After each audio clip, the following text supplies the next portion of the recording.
Greetings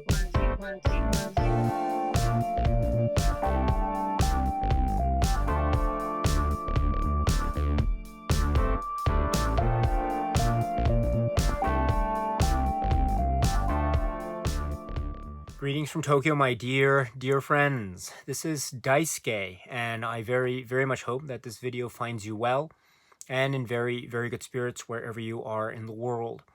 And so today I'd like to continue on with talking about my favorites from the Criterion collection during this year of 2021. And that brings me to a category which I'd like to call or refer to as my favorite individual new releases during this year of 2021. And so these are individual releases, not box sets or collector sets. And these are titles that, as of now, or prior to these releases, did not previously exist in the Criterion collection in any form, in a physical media form anyway. And so, at least as far as I can recall. And so I call these therefore individual new releases for the year 2021. And so I have 10 of them. And as we know, this has been a year filled with many highlights. And so it's very difficult for me to bring it down to a list of 10. But I did my very best. And I'm thinking about this list, and I am very happy with it overall. And so please let me share with you my top 10 favorite individual new releases in the Criterion collection for 2021. Number 10, and this is the work from 2004, and the filmmaker is Johnny To, and this is Spy Number 1092, and it is this work, this individual Blu-ray release of the film Throwdown. It is a martial arts film. It is a film about philosophy. It is a film about life. It's a work of existential dramatic beauty. It is also an homage to the works of Kurosawa and others, as well as being a film about connections and intimate relationships in the modern age, while also relying on the wonderful hallmarks of tradition as expressed through this aspect of martial arts philosophy, again, set so brilliantly in a type of modern age setting. So it has so many things going on at once. It is a brilliantly rendered work, multi-layered textured drama that is also highly entertaining and incredibly rewarding and engaging indeed. This is the work from 2004, which is Throwdown.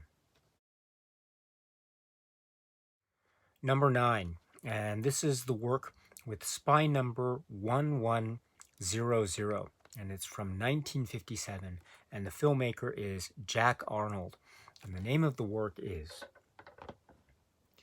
The Incredible Shrinking Man. And what an enthralling, engaging entertainment this is to the max. That is so fun and thrilling on the one hand, with all of the very fascinating aspects of the special effects and visual treats that it has to offer with regard to its major plot conceit. And it also serves as a type of discussions into philosophy and metaphysics, as well as the nature of solitude and isolation and how that really affects the psyche of the main character of the film. So it's engaging, it is enthralling, it is entertaining, and it is a wonderful example of science fiction from the 1950s that has, as with all the great examples of science fiction in terms of literature and art and cinema, it has all the great hallmarks of a real multi-dimensional type of approach to its cinema and its story. What a wonderful inclusion this is in the Criterion collection this year at Spy Number 1100, no less. This is that great work, The Incredible Shrinking Man.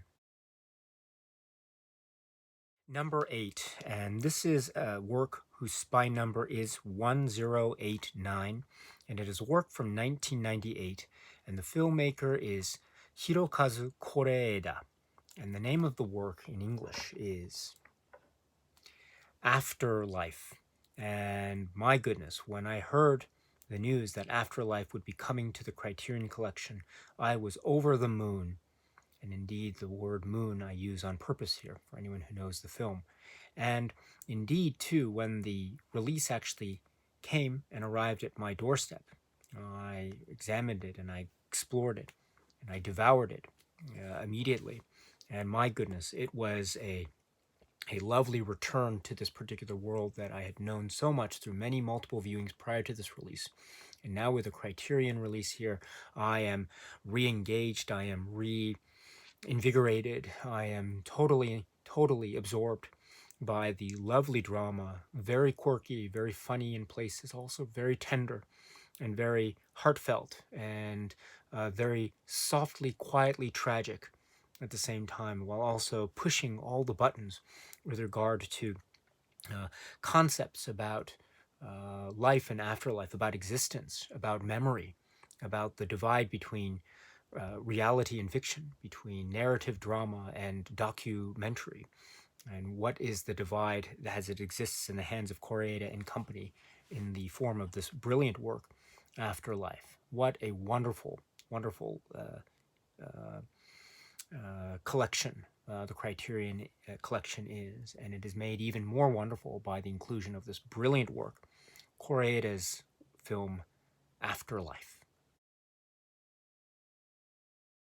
Number 7, and this is my favorite, 7th favorite individual new release from Criterion this year, and this is a film at spy number 1099, and it's a film from 1941, and the name of the filmmaker is Raoul Walsh, and the work is this.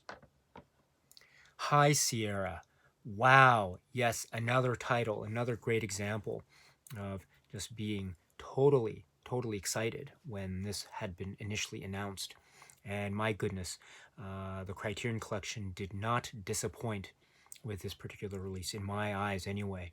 It has so much sparkle and energy and so much vivid detail and so much ruggedness and so much of the harshness of many of the circumstances that are portrayed in here, while of course setting forth a path, a type of trailblazing path through the wilderness that could be described as a classic Hollywood film noir thriller, and is also a rough-edged human drama, and its rough edges, I think, are applied on purpose and with such skill and dexterity, thanks in no small part, of course, thanks in large part to the influence and to the amazing aspects of the performance of the one, the only Humphrey Bogart.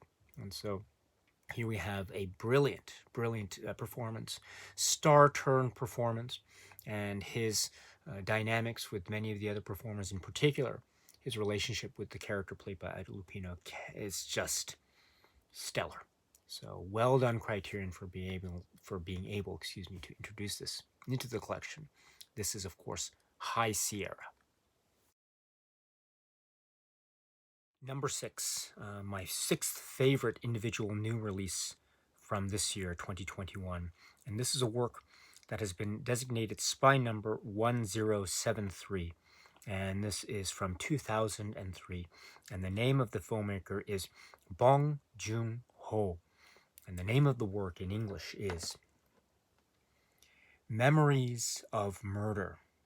This is a mesmerizing, haunting, terrifying, rewarding, funny, humorous, lively, and dark film that is also touching upon many aspects of Bong's history and filmmaking trajectory, as well as the wonderful gathering and collaboration of performances that are all top-notch and stellar and so finely realized and detailed to genius levels, as well as a type of film that is dealing with a certain recent past of Korea, as well, and also dealing with aspects of crime and unsolved crime, a police procedural, as well as a type of really frightening, almost horror film or serial killer type of subgenre,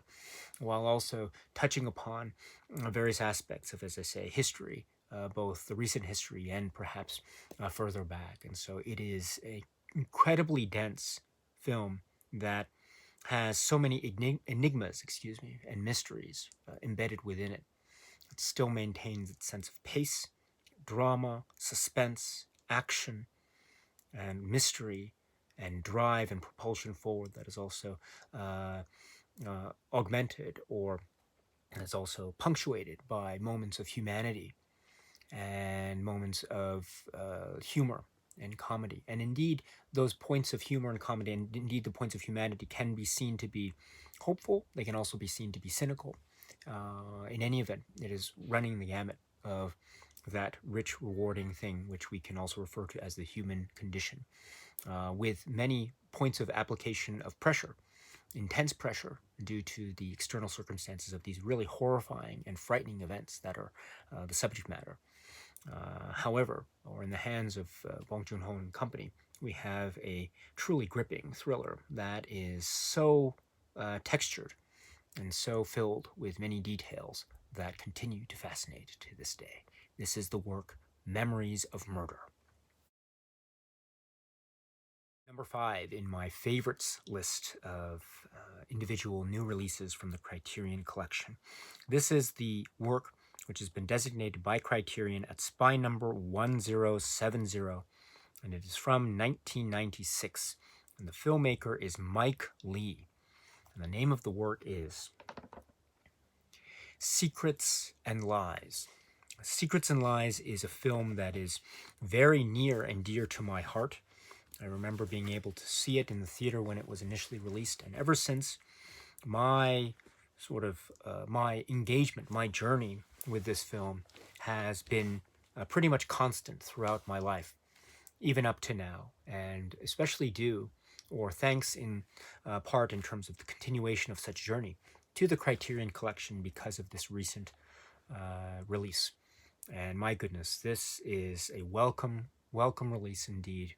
The film has so much effect. It has such a clever way in which all the characters, and there are many, are there interacting with each other in this network that is so carefully balanced and applied by Mike Lee and company.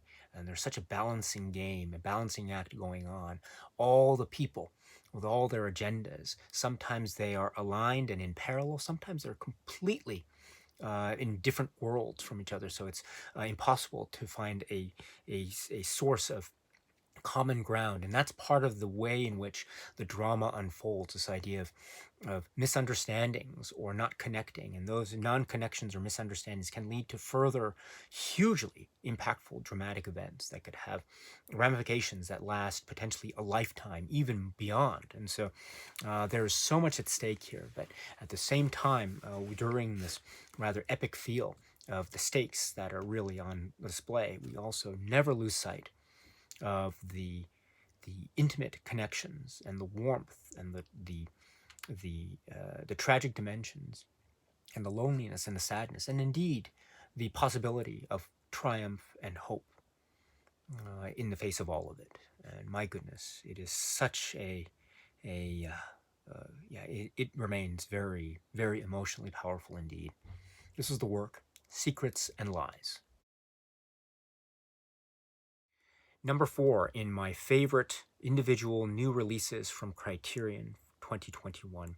And this is the work from 1975, and the filmmaker is Andrei Tarkovsky. And the film has been designated by Criterion at spy number 1084. I am speaking, of course, of this towering achievement, Mirror, known in English as Mirror. It is a puzzle. It is also a type of individual statement. It is also a type of universal message. It is a film about the sweep of history, as well as the minute details of the inner workings of the truly individual experience. And that individual experience can be charted through a type of treatment or trajectory or type of handling of memory and art and images, which is all encompassed in the hands of the cinematic art that is the film by Tarkovsky, which is Mirror. So there are so many things going on at once. And what I love about it, I mean, there's so many things I love about it, but one of the many things I do love about it is how it seems to be balancing the truly universal and the historical sweep, which is broad and epic in scope, while always maintaining a sense of the truly, truly personal. And that truly, truly personal aspect can be said to be reflecting a type of biographical or autobiographical approach of the filmmaker himself. While at the same time, there are aspects of that truly maybe one-of-a-kind autobiographical approach that is encompassed in this film that can still speak to the stories of many people other than this person. It can speak to many people and can be relevant to many people. And it is. And that is one of the real aspects of genius of this particular work, how it can be many things at once. On the one hand, it can be a truly, utterly personal experience, while at the same time it can touch the lives of many people who watch it. And that is one of the great gifts of an artist like Tarkovsky through a work like this, Mirror. So we're down to the final three. And so my number 3 favorite individual new release from Criterion this year, 2021, is a work which has been designated by Criterion at spy number 1077. And this is a film from 1998. And the filmmaker is Ho Xiaoxian. And the name of this work, this majestic, magical, and mysterious work, almost ethereal in nature, is this. In English, it is Flowers of Shanghai. Flowers of Shanghai is so intricate in terms of its structure. It's so seemingly simple in terms of its presentation of interior space, of a set of characters, of a type of structure within that particular set of characters and the setting and the environments that are being had within the context of a certain historical time period and place and setting. And characters that we seem to meet over and over again as we get to know through the course of that. While at the same time, there is this utterly nuanced and finely tuned, very complex way in which certain activities here create consequences over here, or the certain maybe hopes and plans of one character are counterbalanced by the feelings of being trapped or being unable to escape on the part of another character, or the idea of the ability to express how one feels, or the ability of others to not be able to express how one feels, all within the confines of a very finely set examination of history, society, economics, and also the art of storytelling, vis-a-vis underlying literature, literary sources, and also the full-bodied expression of cinema in the hands of artists like Ho Xiaoxian. This is intricate in its beauty, and it is so mysterious, and yet there are moments of a type of cinematic poetry that leave me breathless. It is so magnificent a work, it leaves me breathless. And I'm so happy Criterion was able to release this particular work in this manner. So my number 3 favorite individual new release from Criterion is this, Flowers of Shanghai. Number 2, my second favorite new individual release from Criterion in the year 2021. And this is spy number 1101. And the film is from 2019. And the filmmakers are Josh Safdie and Benny Safdie. And the name of the film is Uncut Gems. This film, simply put, blew me away. I was completely, almost blindsided, and I just was, the shock of watching this really echoed through me, through my entire body, and I loved every minute of it. I loved absolutely every minute of it. And I loved its trajectory. I loved its sense of time and space, how it feels very retro while also being very modern at the same time. It has a cool exterior look that also is warm and glow. It has a lovely glow to it. And so it has this iceberg feeling to it, iceberg coolness that is also very hot and burning in terms of the passions and the energy that is just on display. It is a pressure cooker of an intense film. There is so much intensity. You can feel the sweat. You can feel the heart pounding. And that's not just the characters. That's also your own heart pounding, because I go along with the ride. And my goodness, what a ride it is. I think held together in terms of the anchor by that brilliant, brilliant performance, Adam Sandler's performance. He is magnetic. He is truly magnetic in one of those great hero anti-heroes of modern cinema. And it's a performance of great magnitude. It truly is. And so, in the hands of these masters, Josh Safdie and Benny Safdie, we have a film that is very much just full on ignition in terms of all the references that are going on at once. There's so many going on. It is packed to the brim with them, but it never loses sight of the goal, which is to tell this compelling story. And my goodness, what a compelling story this is. This is the work Uncut Gems. And so that brings us to my number one favorite individual new release from Criterion this year, 2021. As I say, there were many. There were absolutely so many. And so many highlights of the year. And I've mentioned a few of them already. But I have to say that the film that I'm about to mention really stuck with me. And it still sticks with me. And the way that it haunts me, and it moves me, and it makes me think about things and ideas and concepts that are very challenging and very, very difficult.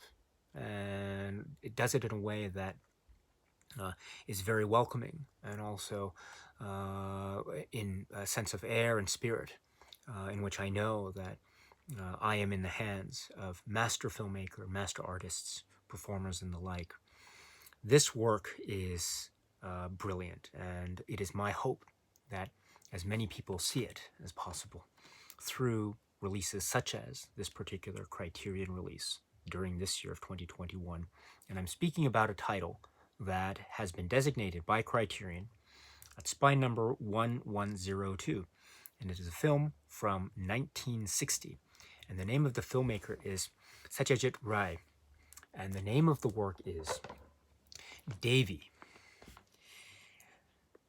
This is at once a family drama as well as a drama that is embedded in history and society and religion, and the idea of a type of tradition versus reformation, type of tradition versus modernity, and also where the stakes are enormous.